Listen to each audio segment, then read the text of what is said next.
Dövlət klinikalarında, dövlət klinikalarında təəssüflər olsun ki, mən indi həkimlərdən işitirəm.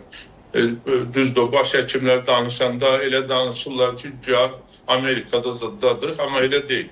Dövlət klinikalarının təchizat baxımından çox ciddi pisləşmə var, çox ciddi.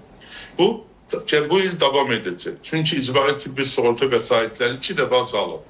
Təbii ki, azalıbsa keyfiyyətdə də öz əksini göstərəcək. Amma biz ümumiyyətlə, yəni məsul qurumlardan söhbət gedir. Bunlar yenidən bu maliyyə məsələlərini elə hesablamalıdırlar ki, ən azı doğuş və təxirə salınmaz yardımda örtə bilsin. Planlı müayinələr və s. qalsın kənarda. Əgər bunu eləyə bilməsələr, biz çox çətin bir durumda qala bilərik. Mən orada müdaxilə etmək məcburiyyətindəyəm. İcbari tibbi sığorta fonduna ayrılan vəsait 2 dəfə azaldılmıyor. Adil müəllim, biraz o yanlış məlumatdır. Ona bir dəqiq, yəni rəqəmlərə baxaq. 2 dəfə necə azaldılıb? Azaldılmıyor.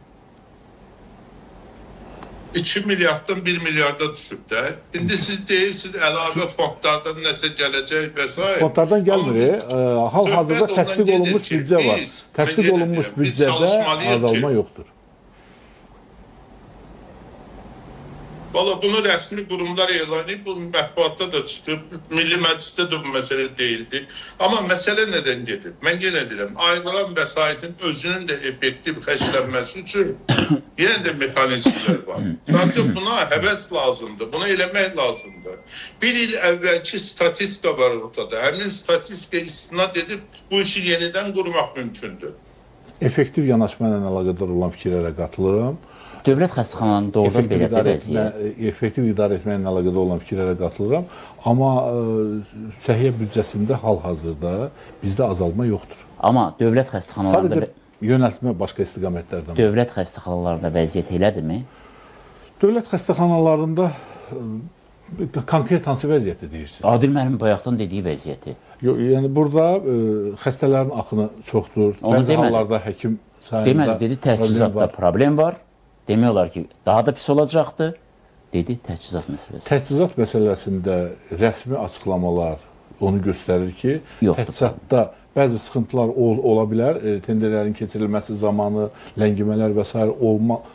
bu hallardan xaric ciddi bir sıxıntı yoxdur və bu istiqamətdə təminat kifayət qədər aparılır. Açıqlamalar onu göstərir. Əgər yerlərdə hardasa belə hallar varsa və onu da konkret olaraq müəyyən edirlərsə, bu artıq pozuntudur. 2 doktorumuz dedi ki, var.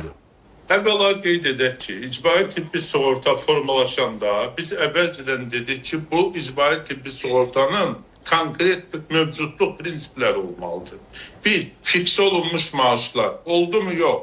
O baş həkim çıxdı, dedi, bizdə həkimlərin biri 20 min maaş alır, biri nə bilim 1000 alır. Bu zəif həkimdir, bu güclü həkimdir. Artıq bu icbari tibbi sığorta prinsipcə pozulmuş oldu. Necə ola bilər ki, bir həkim güclüdür, digər həkim ümumiyyətlə fəaliyyətsizdir və heç. Bu, axı bunun hər ikisinə möhür vurulub diplom verilir. Yəni bu səhiyyəyə yanaşmada artıq ayrı-ayrı bu rəhbər şəxslərin, səhiyyə rəhbərlərinin özlərinin bu cür açıqlamaları göstərdi ki, bu iş yanlış qurulub. İş yanlış qurulur, ya korporativ maraq var ortada, ya da qeyri-peşəkarlıq var. Bunun üçüncü bir anlamı, izahı yoxdur.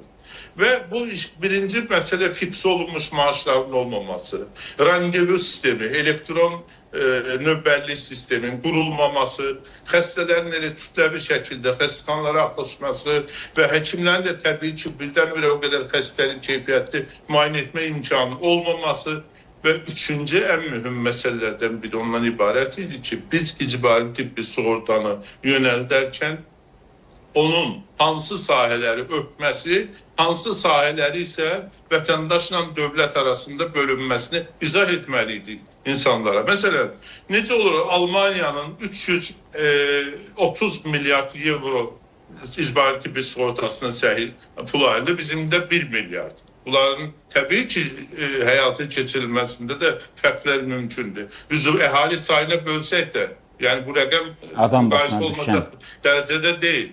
Yəni onu biz nəzərə almalıyıq. Ona görə də həmin vəsaitin özünün effektiv xərclənməsi üçün ilk növbədə biz nə etməliyik? Təxirə salınmaz yardım. Çünki buna hamının ehtiyacı var.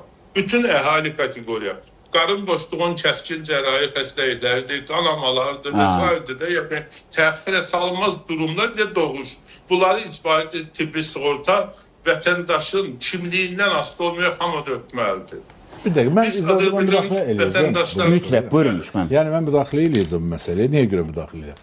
Yəni bu qədər tablo elə bir şəkildə ifadə olunmağa çalışır ki, sanki hər şey böyük bir çatışmazlıq və yaxud şey içərisindədir. Biraz doğru yanaşmaq lazımdır, daha obyektiv. Obyektiv yanaşma nədir? Hal-hazırda icbari sığorta fondunun vəsaiti 1 milyard deyil. Ümumi səhiyyə büdcəmiz 4 milyarda yaxın bir səhiyyə büdcəmiz var.